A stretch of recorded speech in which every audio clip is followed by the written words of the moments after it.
Hey guys, it's time for the 19th episode of the 6-8 Western Full Auto Podcast.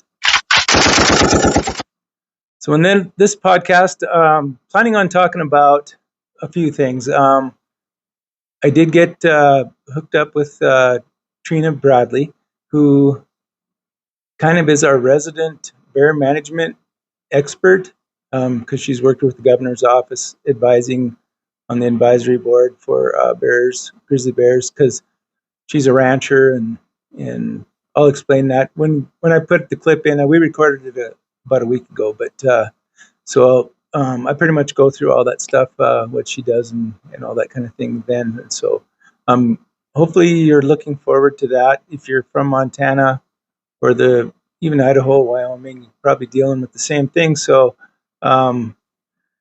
anyway, thankfully we got together and we had a little discussion on grizzly bear management in Montana, at least anyway. So, but I just wanted to touch on, obviously I got to touch on some 6-8 Western stuff. So my son came up and we got out the old 6-8 Western and the Browning X-Bolt 2 Speed SPR. And so we took that out to the range and we were just kind of, he wanted to shoot the 168 copper impacts or 62 grain copper impacts just because we had a couple boxes of it. So, and everything I've seen, that bullet is a real performer. It does a good job, and it just doesn't shoot well in some guns. So we thought, well, we'll test it out and see how it does. And I've shot it before through that, but Ryan's going to be shooting it, so we might as well let him see what it's like and get used to it and stuff. And I'm pretty sure he hasn't shot this gun yet, so there was a couple issues. Number one, getting used to the trigger, which is another thing I want to talk about, because I have some comments in the comment section that we had. And so he has I think he has a Browning medallion in 7 mag, and the trigger pull on that is quite a bit heavier. So, and of course the recoil is much more too. So he was shooting it, and there was a couple times there where that trigger, he just started putting a little pressure on it, went off before he was ready. So it happened on the 200-yard shots we did, but on the 100-yard shot we got it sighted in to where it was really close to where we wanted it, and ended up being about 1 3/4 high. If you look at the video, you'll see that. And there's kind of that old rule of thumb: if you get it shooting 2 inches high at 100, you're going to be zeroed for 200. And so there was a target at 200. We took it out there, and that thing was about a 1/2 inch low at 200, and so we were just a little under 2 inches for our 100-yard zero. So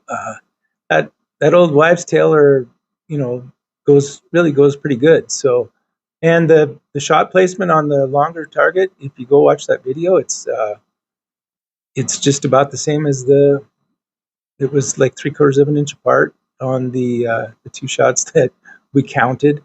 And so I was really happy with that, and so was he. And so we just I'm pretty sure we just dialed for a little bit of adjustment there. I think we did 1 click left and might have came up a click. So he should be good to go at 200. And speaking of that, the drop at 200, I got the shooter's calculator up here. The drop at 300 for a 200-yard zero is just a hair under 7 inches. So if it's MOA, it's 2.21 adjustment, and if it's mils, it's 0.64.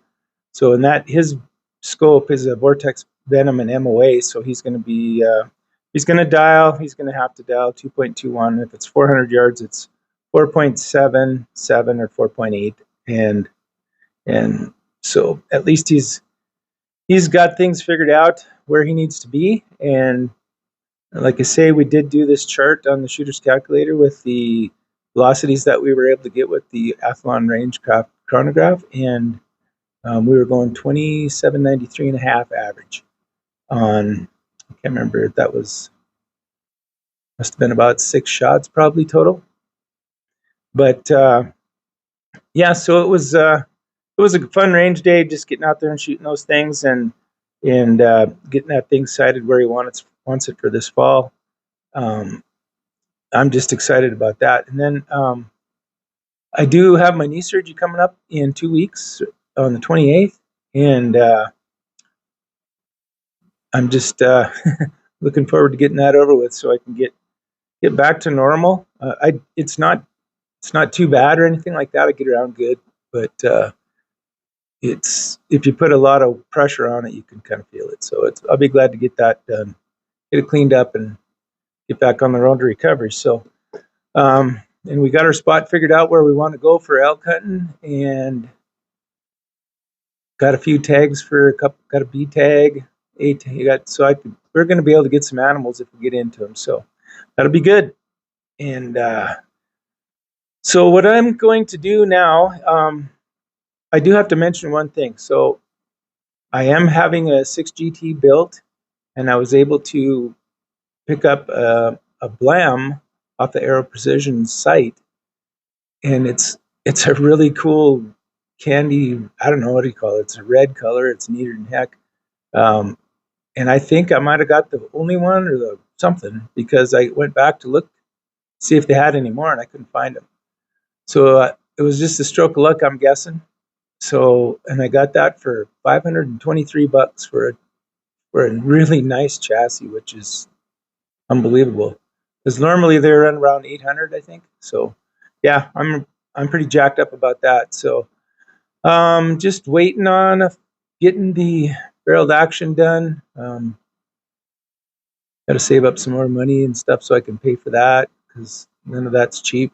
But I'm really looking forward to that. It's going to be a 26-inch barrel. It's a hawk heel barrel, single cut rifling, and it should be a tack driver. So looking forward to that. I'm getting all my hand loading stuff ordered up so I can just get started on that. I see, that reminds me too, because I had one of my folks talking about the Peterson brass, and he had heard or was informed by somebody that Peterson is going to be putting out 270 WSM and 6.8 Western brass sometime late this fall, it sounds like. So there you got ADG and you got Peterson now. So things are looking up for the 6.8 Western, and you hear more and more like people just talking in podcasts and stuff, and they're just like, the 6.8 Western's coming back, and for good reason. So, and then there was another one of my viewers who is just a loyal viewer, just love that guy. Anyway, he happened to mention that, and he looked it up on the website, that these rifles are only supposed to actually be adjusted down to 3.5 pounds, and for some reason mine gets down to 2.5, and that's why my son wasn't used to it. So, because 2.5 with a really crisp trigger on a hunting rifle, in my mind, is about perfect. I know Jim with Backfire, he kind of likes them lighter, but I have most of my rifles. My GT is probably going to be lighter. It's gonna have a Trigger Tech trigger in it, so I'm pretty sure it's going to be lighter than 2.5 pounds. But pretty much everything I try to keep the same, just because muscle memory and all that kind of stuff. So almost all of my guns are 2.5 pounds. So including my 6R and this and the other ones that I can adjust. So even my AR is 2.5 pounds. So, but anyway, that's pretty much the stuff with the 6.8 Western. And so I'm going to just put in the video with Trina Bradley and talking about the grizzlies, and we'll just and then I'll just jump back in with a little closing remarks on this podcast. And so kind of sit back and enjoy, and have a good listen to this. If you're from Montana, this hopefully will mean something to you. So if not, it's maybe a chance to learn something. So anyway, hang in there, stick with us, and watch this and enjoy. So we'll be back after this. So like I promised, here we are with Trina Bradley, and I'm going to let you describe what your status is with the government board the grizzly bear board and stuff. So you go ahead and do that. Okay, well, I am on a lot of boards. Yeah. So I served on the Governor's Grizzly Bear Advisory Council in 2019, and that was really, really fun and frustrating. Mostly good though. We did a lot of work in a very short time. Of course, we got cut short by COVID, so then we had to start meeting by Zoom, and then Zoom isn't the same as in person. No. Yeah. So, so what our entire objective was to write guidelines for the governor's office for Fish, Wildlife, and Parks for their new grizzly bear management plan. So we did that, and then several years later, they finally published their grizzly bear management plan, and they actually took a lot of our guidelines and put them in the plan, which I thought was exciting. Yeah. Especially the important ones about livestock producers and managing conflict bears, and I thought it was good. Yeah, because for people who don't know, Trina and Pete ranch out by DePuyer, which happens to be close to where one of the first bear incidents happened this spring, which I reported on, and so they're right in that area where it's pretty busy with traffic there. So you've had to deal with that for a long time. Yeah, there are bears everywhere. Although this year has been pretty good. I haven't had any in my yard. Oh, really? I actually haven't seen one in quite a while. We have tracks everywhere, but they avoid the house, and that's all I care about. Right. Yeah. Yep. Well, that's good. So, I guess the one thing that I had mentioned this Dan Picard video from Eastman's Hunting Journal in a video a while back, and he was talking about the Bob Marshall, which is right in our backyard. And the grizzly bear predation and the wolf, then you throw the wolves on top of that, and they were talking about elk numbers. He had a word for it, which of course I don't remember, but it's just the survival rate of the calves. And he said that the calf survival rate has to be at least 25%.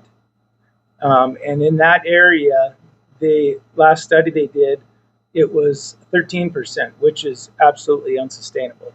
So, and then of course, I also mentioned that whenever they do have a grizzly problem, they just ship them to the Bob, which just compounds the problem.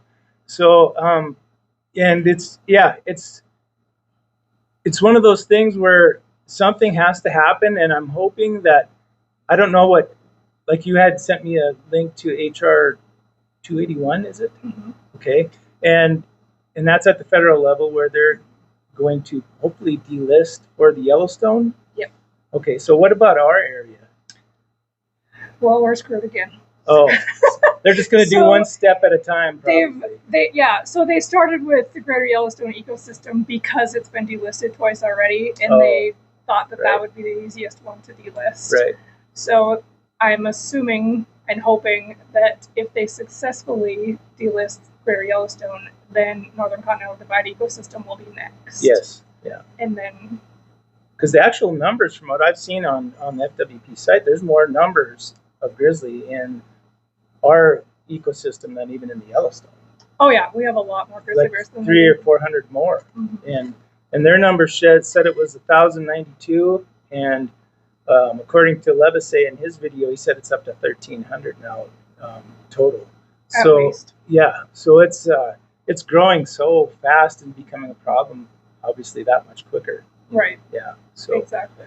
But yeah, and so if in fact once if HR 281 passes and becomes law, does it still have to fall under the scrutiny of environmentalists filing lawsuits and that kind of thing? Once it's law, it's law. Nope. Once it's law, you can't sue anymore. You can't. Right. You can't take it to court and get it undone. It's just. So it's important for us to get this through. So if you guys are watching, and I think we need to really push our legislators to make sure that this gets through, because this is going to be a huge problem. They need to actually completely revamp how they think about reintroducing and all of those things. This has been an experiment that has failed in so many ways. Exactly. It did what they wanted it to do as far as getting the numbers in areas where they want them, but then there also has to be management. Right, exactly. And there has to be a limit. Like, how many bears is enough, and how many bears is too many. Right. And we have reached carrying capacity in the Northern Continental Divide ecosystem. That's why bears are moving east so quickly. Right. It's because we can't house anymore here. So they have to go somewhere. And they want them to go south to Yellowstone so that they can commingle and spread their genes around. But they're not going south. Some of them are, but the majority of them are moving east because it's so much easier to eat in farmers' fields, and there's an endless supply of forage. Yeah. So why wouldn't they go east? But how far is too far? Yeah. Well, like the one guy ended up killing that one in the bear's paws, and so that's way east from. Exactly. And I don't know if they have some innate ability to know where that's the next range of mountains is or what, but he had a lot of country to cover if he came from this area. So I don't know where he came from, but that's where he ended up, and somebody had to end up killing it because I think it was a self-defense issue, if I remember right. Right. But what were the grizzly numbers originally that they wanted to get built up to? 700 and something? 500 for Greater Yellowstone, which they reached 20 years ago. Yeah. Northern Continental Divided Ecosystem, I believe, was 800, which we reached 20 years ago. Yeah. So yeah, now there's no argument for not enough bears anymore. It's ridiculous, and people are like, yeah, well, look at the science, and there's not enough bears, and oh my gosh, what if we delist them and they all start dying? Well, why would they all start dying? Yeah. It makes zero sense. The reason they might start dying is there's too many of them and they get diseased. Exactly, and they already take care of their own population. Like, right. Yeah. Cubs are killed by boars all the time. Yes. Yep. So. Yeah. That's the way it is. And the worst thing is, as bears move further east, and this is what I tell people in the workshops that I do, by the time these bears get to Lewistown, they've already gone through so many people that they're already habituated to people. Right. So they're probably going to get into more trouble because they've already, they're not wild bears that came from the mountains. They've been living around people their entire lives. Right. Yep. Gone through farms, eating grain out of the bins, and doing all kinds of things like exactly. that. Yeah. Yep. So, and then, years ago, you probably remember, it's probably been 20 years ago now, they had that meeting at the gym in Blair. And Mike Madel, I think, was our bear ecologist or whatever you wanted to call him. And those guys lied through their teeth so bad it wasn't even funny. And everybody knew it, which was so sad because they made themselves look so dumb because everybody knew what was going on because they were saying, oh, the bears just come out here so far and then they migrate back to the mountains for the winter. They're camped out all over the place and they're staying here, you know?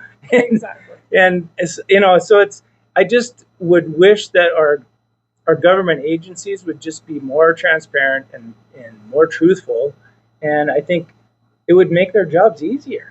Oh, it would. It definitely. People wouldn't always be distrusting them so much. So exactly. Yeah. So we have a new director for Fish, Wildlife, and Parks, and she's from Shoto. Yes, I know. And she is amazing, and I have high hopes. Just what I've seen so far since she's been in office, they have changed their messaging. They have changed how they respond to things.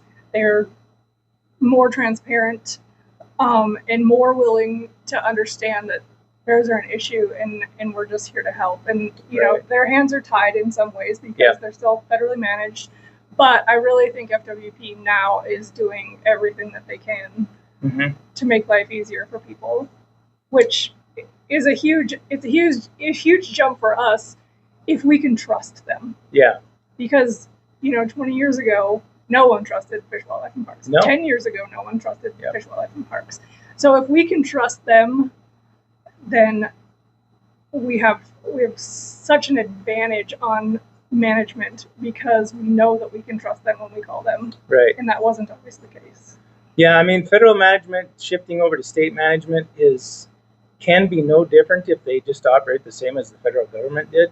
So there needs to be more of a home style management system where, hey, we're all Montanans, we're all trying to live with this stuff, and because I want to know. This is my question for the 6-8 Western crew: is this 6-8 Western ever going to get to shoot a grizzly with a tag? I don't know. We'll see. Maybe. That might, maybe not in my lifetime, but possibly. We're hoping. But, then I've had people comment on my videos like, oh, you can't delist them. My family's been in Montana since 1870, one guy said. I don't care how long you've been here. It doesn't make you smart. This stuff is ridiculous. So exactly. Yeah. Well, and what people don't understand is delisting them isn't going to change anything. They're going to be managed by the state instead of the federal government. Right. The bears are still going to live here. The bears don't know that there's a difference. Mm-hmm. They're still going to keep doing bear things. But the key is that we will be able to manage them in a way that works for the people of Montana instead of the people of Washington, D.C. Right. Yep. Absolutely. And it's a step up. It might not be 100% of the answer, but it's a step up for sure. Exactly. So, and then let's see, what else did you bring anything that you wanted to talk about? So I just brought some notes. I wanted to let you know that Brian Nesbitt, who used to be the director of Wyoming Game and Fish, was finally confirmed as U.S. Fish and Wildlife Services director. Oh. So that means that there is more hope.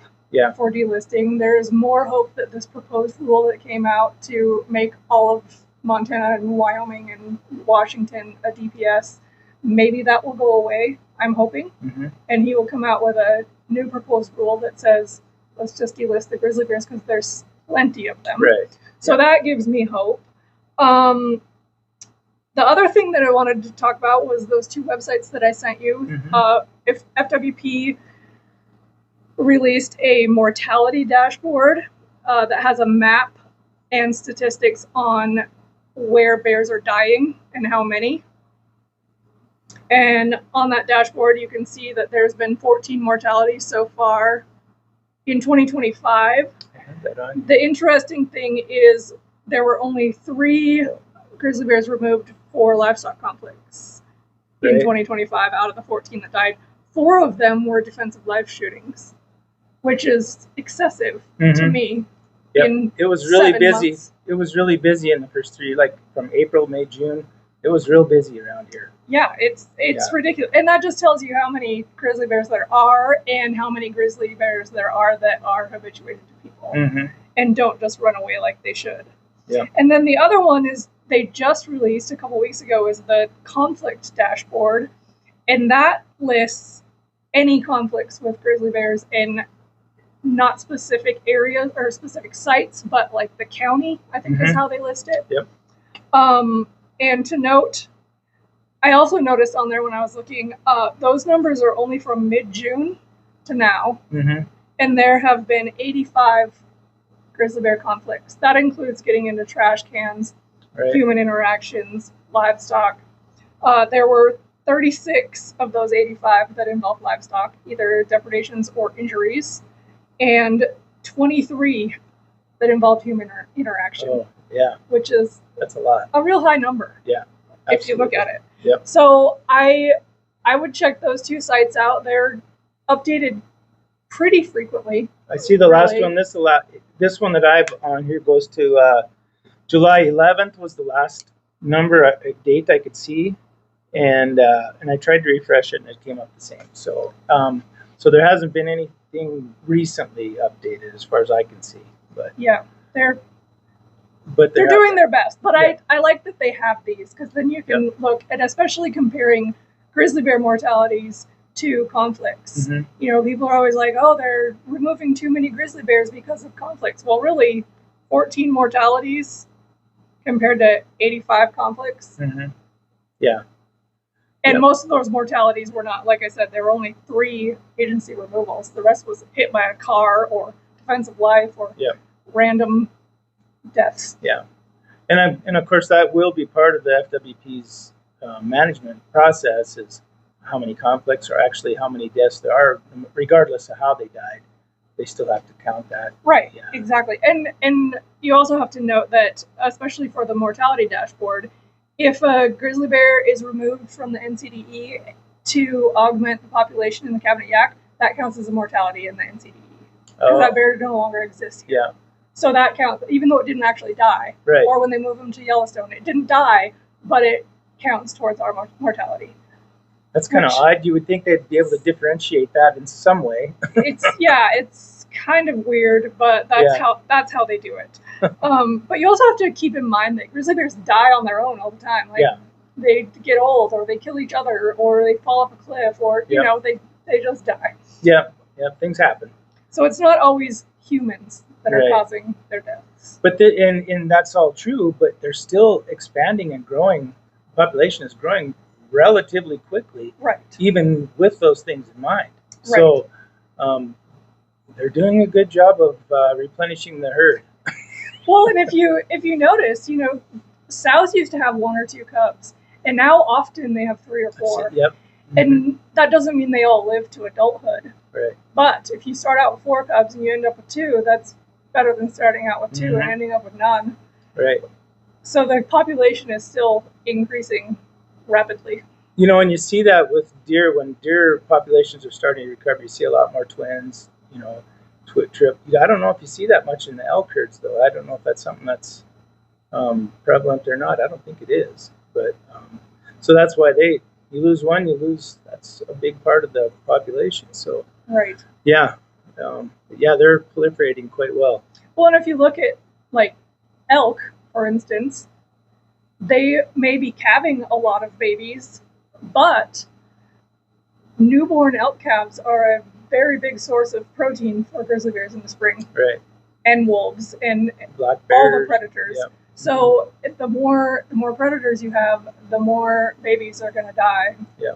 And then your elk numbers are and that's skewed. That's where that 13% came in for the Bob Marshall. I mean, it's just not sustainable, and that's why the numbers. I think they said there was something in the neighborhood of 2,000 animals in early 2000s. I think they counted, and the last count there was less than 200. Wow. Yeah, that's ridiculous. That is ridiculous. Yeah. So anyway, anything else that you have on your list of things? So I didn't know what you wanted to talk about. I put the latest report from the Livestock Loss Board in my notes. They had a meeting last week and gave an update. So in 2025, so far in claims, they have paid out $108,000, roughly. The highest amount of claims came from Padre County. Oh, really? Which doesn't surprise me. Isn't a surprise at all. For grizzly bears, there were 38 claims for cattle, sheep, and swine. Wolves was 27 for cattle, sheep, and guard dogs. Mountain lions, 3 for sheep.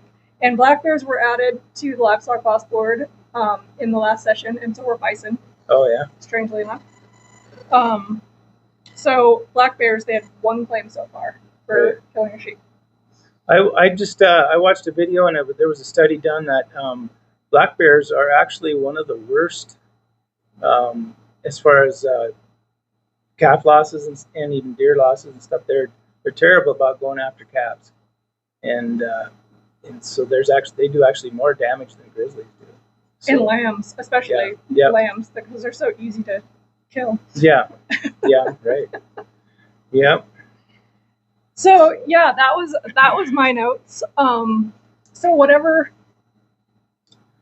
Well, I think. You want to know. Yeah, I think I don't like to make these too long because usually my podcasts are like 20 minutes. So, but we've already done that, and I still have other stuff to talk about.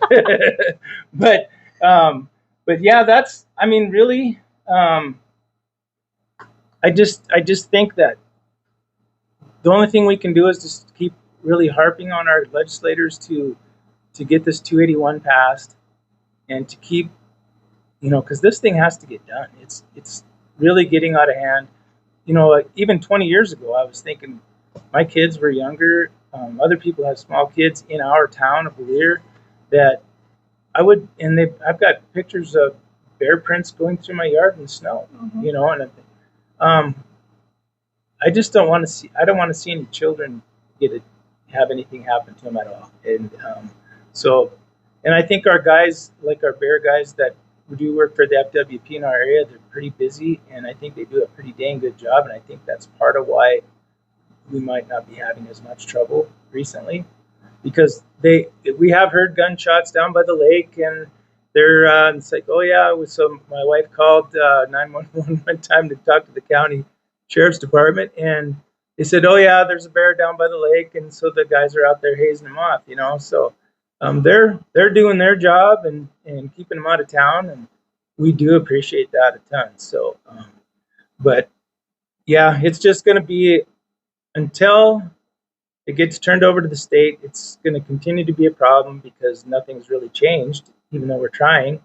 And like you said, bears don't know what laws are, so they're just doing their thing. Exactly. So until they really get the fear of humans put back into them, with whether they, if it ever comes back to the state and they do open up some type of a hunting season, and I just, it's just something like that it's a good management tool for all kinds of other animals. I don't know why it wouldn't be for them. They're doing it with the wolves.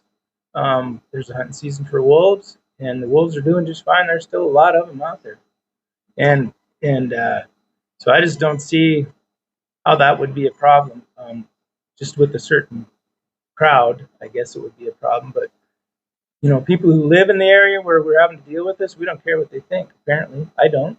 So, you can comment if you want to, but it's just the reality of it when you live in an area where they are. So we just don't need to deal with it any more than we have to. Something needs to be done. So. Well, and the biggest thing is if we could remove the bad bears, the ones that are causing issues, if either by agency removal or eventually a hunting season. Yeah. The other bears, the ones that mind their own business and stay out of trouble, they're fine. Yeah. You usually don't even see them. They're just sticking to their own ways, and that's fine as long as they stay out of livestock and people's yards. Yeah.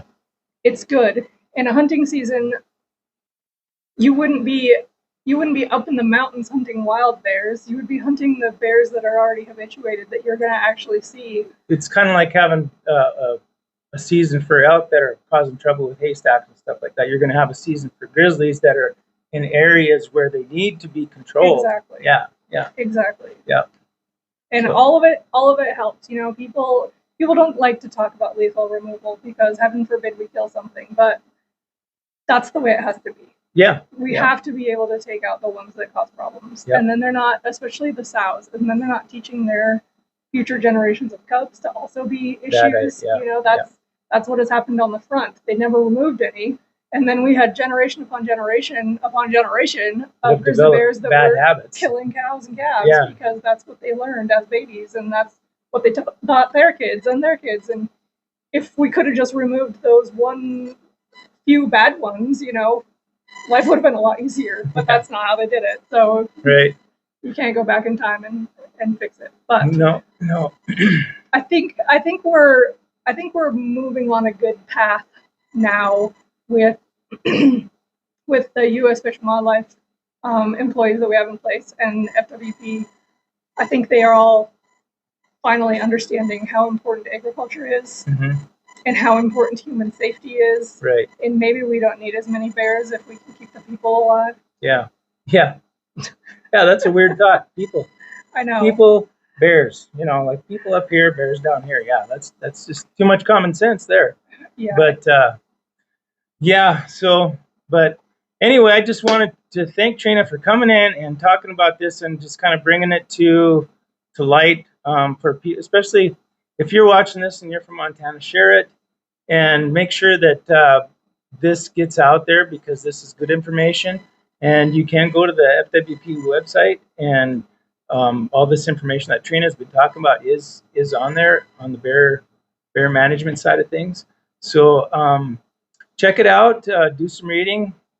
There's nothing wrong with being educated on this stuff, so you can, facts are a good way of setting up an argument because some people don't have facts, and it's good to have your own. So, but anyway, thanks, Trina. Appreciate it, and thank you.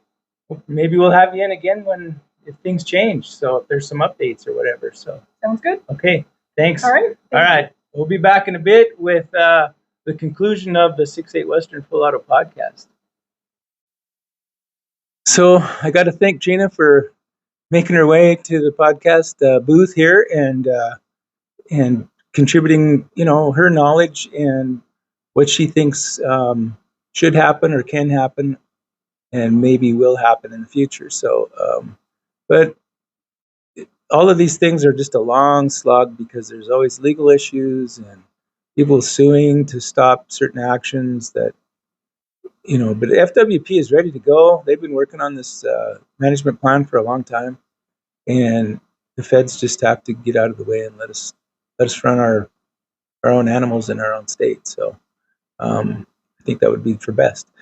But so that's what I got for you in this podcast, and I will be talking more about the 6GT along with some more 6-8 Western stuff. Obviously, we gotta keep hammering on the 6-8 Western and getting this thing back into the mainstream where it should have been on day one. So, there's a lot of people that have their favorite cartridges and they love them, and I get comments all the time about the 270 and even the WSM and all. In 284, the 6580, 284 Ackley, or there's just a number of things people like and why they like them, and it's because they're used to them. They've had good luck with them.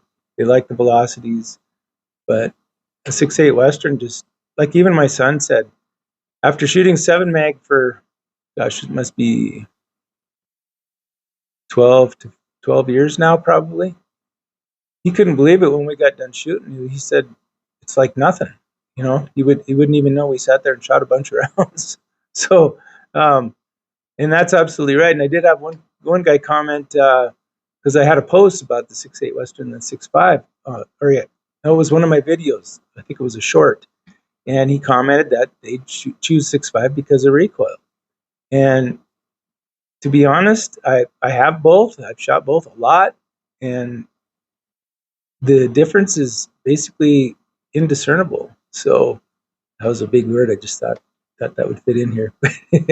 Anyway, it's just a fantastic cartridge, and the guns that are out there for it are, and for the most part, really good. The Seekins is awesome. The Browning X-Books are amazing. Some people have the Hell's Canyon. They love them. There's just some really good guns that shoot well. So anyway, here I'm rambling on again, but we'll get back with you here in a couple weeks with episode 20, and hope you guys are doing good in the next 2 weeks and be ready for the next one. So if you got any ideas or something else you want me to talk about, just leave them in the comments. Give me a thumbs up, subscribe, help me grow the channel. Maybe actually just put the phone down, and just let it roll through an ad or two, just so I can actually earn something. So anyway, we'll talk to you later, and thanks for watching the 19th episode of the 6-8 Western Full Auto Podcast.